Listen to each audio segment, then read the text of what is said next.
ब्रेकनंतर आपलं स्वागत। पुढची बातमी पाहूया। दरवर्षीप्रमाणे यंदाही पावसामुळे मुंबईची तुंबई झालेली आहे। मध्यरात्री 1 ते सकाळी 7 पर्यंत विविध ठिकाणी 300 मिलीमीटर पावसाची नोंद झाली आहे। पावसामुळे अनेक सखल भागात पाणी साचलं होतं आणि त्यामुळे रस्ते, रेल्वे वाहतूक ठप्प झाली होती। मुंबईची तुंबई झाल्याने विरोधकांनी सत्ताधाऱ्यांवर तोंडसूक घेतलंय, तर अधिवेशनात देखील पावसाचा मुद्दा गाजलाय। सत्ताधाऱ्यांमुळे मुंबईची तुंबई झाली अशी टीका विरोधी पक्षनेते विजय वडेट्टीवारांनी केली आहे। तसेच मुंबईमध्ये मान्सून पूर्व तयारी करायला हवी होती, मात्र योग्य तयारी न झाल्याने मुंबई तुंबली असं म्हणत बाळासाहेब थोरात यांनी टीका केली आहे। तर पालिका टक्केवारीमध्ये अडकली आहे असं उबाठाचे नेते सुनील प्रभूंनी म्हटलंय। मुंबईच्या महानगरपालिकेच्या तिजोरीची लूट करणारे, मुंबईवर डाका टाकणारे आता सत्तेमध्ये बसून आहेत। त्यामुळे मुंबईची अशी दुर्दशा होते।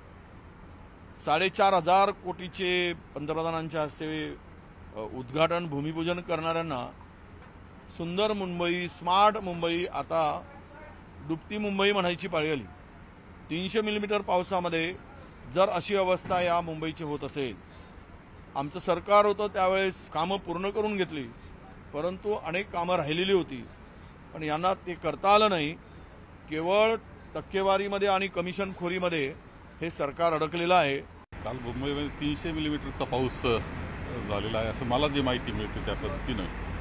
तरी संपूर्णपणे मुंबई तुंबलेली आहेत, रस्ते बंद पडले आहेत, ट्रेन्स खोळंबल्या आहेत, ही सगळी अवस्था झालेली आहे। याचा अर्थ असा की मान्सून पूर्व जी तयारी करावयास पाहिजे होती ती दुर्दैवाने झाली नाही, किंवा त्यामध्ये त्या कामाचा खेळ खंडोबा झाला असं म्हणलं तरी हरकत नाही, आणि त्याच्यातून या जनतेला मोठ्या त्रासाला पुढे जावं लागतं आहे, ही वस्तुस्थिती आहे। तसा पाहायला गेलं तर पाऊस फार जोरदार अजूनही झालेला नाही, आणि असं झालेलं असताना ठिकठिकाणी रेल्वे असेल, रस्त्यावरची वाहतूक असेल, ही खोळंबलेली आहे।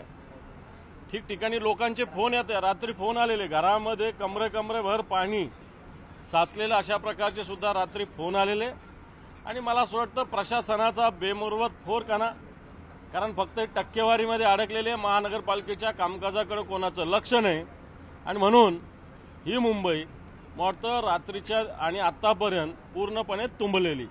नाले सफाईचं काम जे मुंबई महानगरपालिकेकडनं योग्य प्रमाणात व्हायला हवं होतं, ते छोटे नाले जे आहेत, मायनर नाले, मेजर नाले, ते काही समाधानकारक झालेलं नाही। परंतु ठीक आहे, जेव्हा मोठ्या प्रमाणात पाऊस पडतो एकाच वेळेला, तेव्हा ही परिस्थिती मुंबई शहरामध्ये उद्भवते। आज सरकार मुंबईकरांना या ठिकाणी आव्हान करते की मुंबईकरांनी सरकारला मदत करावी, परंतु 2-3 वर्षापूर्वी नुसती मुंबईमध्ये अतिवृष्टी झाली आणि थोड्या प्रमाणात पाणी तुंबलं, तरी देखील त्यावेळेला असलेल्या सत्तेत असलेल्या शिवसेनेला दोषी धरलं जात होतं। आता असं एक म्हण आहे, जे सुपात असतात ते जात्यात येतात, आणि जात्यात असतात त्यांना सुपातल्याने हसू नये, ही परिस्थिती आज आहे। आणि मुंबई उपनगर, पालघर, रायगड, रत्नागिरी, सिंधुदुर्ग, ठाणे या सगळ्या भागामध्ये पुन्हा पावसाचा इशारा देण्यात आला आहे। काही भागामध्ये ऑरेंज अलर्ट आपल्याला देण्यात आलेला आहे।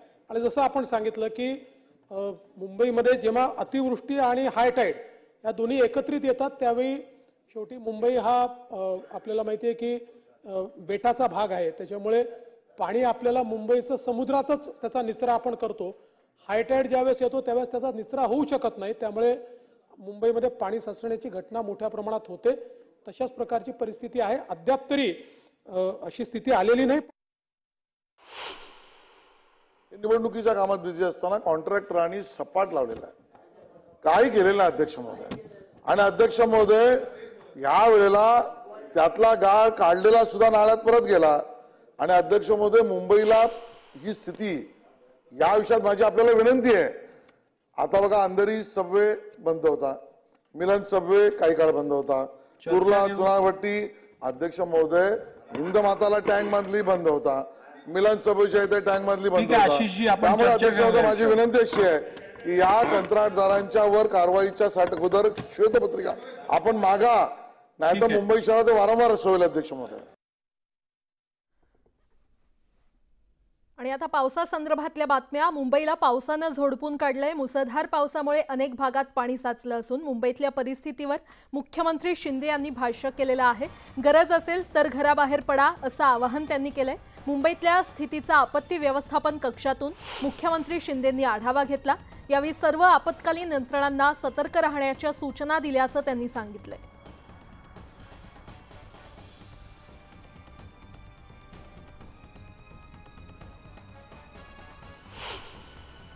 हे बघा, आता हा राजकारण करण्याचा आजचा दिवस नाहीये। राजकारण करायला खूप संधी आहे। आज आपल्याला लोकांना मदत करायची आहे। लोक अडकले त्यांना रेस्क्यू करायचं आहे। हे पाणी भरलंय ते काढायचं आहे। त्याच्यावर पूर्ण बीएमसी आणि राज्य सरकार काम करते, रेल्वे काम करते। त्यामुळे आता पाणी जर 267 मिलीमीटर पाऊस पडला आणि 300 पर्यंत पडला, 300 पाऊस जर रात्रीपासून या एवढ्या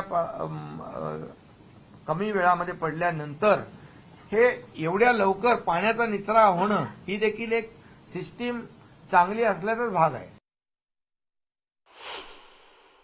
याच्यामध्ये आता जे रात्रभर आणि आता जो जास्तीचा पाऊस झाला त्याच्यामुळे जी काही गैरसोय नागरिकांची नक्कीच झालेली आहे। पण पाऊस एक प्रमाणापेक्षा जास्त पडल्यामुळे आणि हे जे आता आपण जे पंपिंग स्टेशन करतोय 7, हे 7 पंपिंग स्टेशन कंप्लीट झाल्यानंतर मला वाटतं ही कधीच अशी परिस्थिती उद्भवणार नाही। आणि हे आता आपल्या ह्या 2 वर्षाच्या काळामध्ये त्याचं सगळं ज्या काही प्रक्रिया आहेत त्या आपण पूर्ण केलेल्या आहेत। मला वाटतं वर्क ऑर्डर दिलेले आहेत आणि त्याचंही काम आता युद्ध पातळीवर सुरू होईल।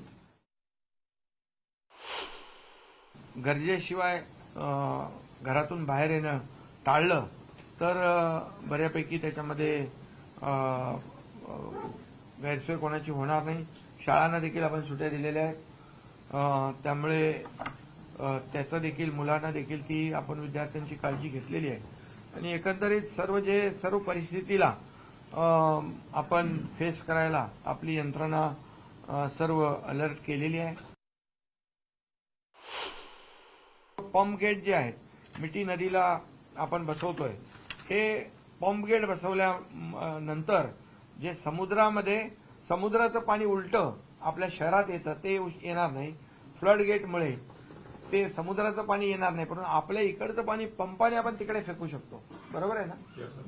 तर हाय टाईडमध्ये काय होतं, उलटं पाणी येतं आणि लो टाईडमध्ये पाणी समुद्र घेतो, पण हाय टाईडमध्ये आपलं ते पाणी इकडे येतं। त्यामुळे हा फ्लड गेटमुळे खूप मोठ्या प्रमाणावर आपल्याला त्याचा रिलीफ मिळेल।